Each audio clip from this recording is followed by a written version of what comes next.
there are many hoops to jump through when buying a property, whether it's for the first time or as a rental. So what do you need to know to be best prepared? Property Apprentice CFO Debbie Roberts is with us, thanks to our partners at Property Apprentice. Good morning. Good morning. Good to see you as always. So what are the things, the sort of top 4 or 5 list we've got? What things you need to do before you buy? So first of all, you need to know how much, what's your budget for buying a property.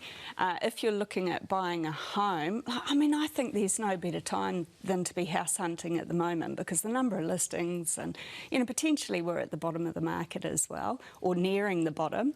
Hindsight always has 20/20 vision with that one, but, you know, there's signs out there at the moment that we could be near the bottom, if not already at it.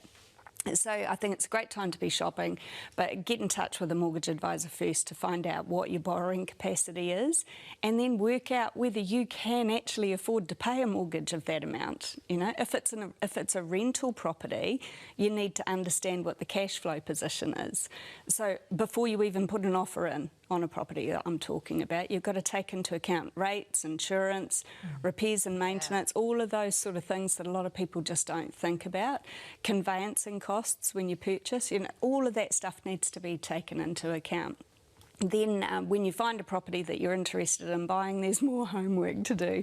You know, you've got to make sure that you're not buying a lemon.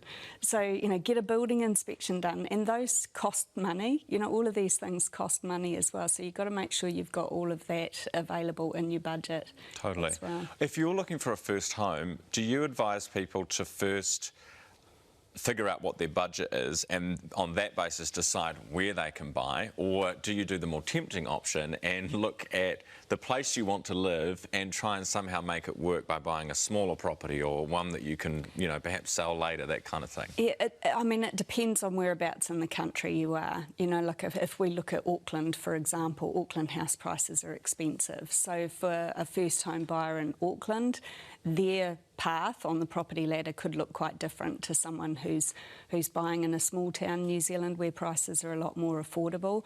So for Aucklanders, and this isn't individual financial advice, I just have to point that out, you know, but yeah, I think it potentially is a good idea to look at your first property as being a stepping stone onto the property ladder. You know, start small, work your way up from there. Our first property that we bought was a real do-up. You know, and it was nothing needed to be done urgently, so it wasn't like the bank said, no, you can't borrow that much money because you need to have the funds available to renovate it as well. But it was something that we could just do up over time, and we lived in that for, I can't remember how long now, about 6 months while we renovated it over time, and then we moved out, went back renting because that was cheaper. Go Put figure. A tenant in that property, you know? Right. Yeah, so you've got to be, especially as you say in a market like Auckland, you've got to be a little bit thinking outside of the box, perhaps, thinking outside of the square to get onto that first property rung of the ladder. Absolutely. And, you know, check out the government grants. If you're a first home buyer, check out to see whether you qualify for anything like that. And mortgage advisors will be able to help you through that process too.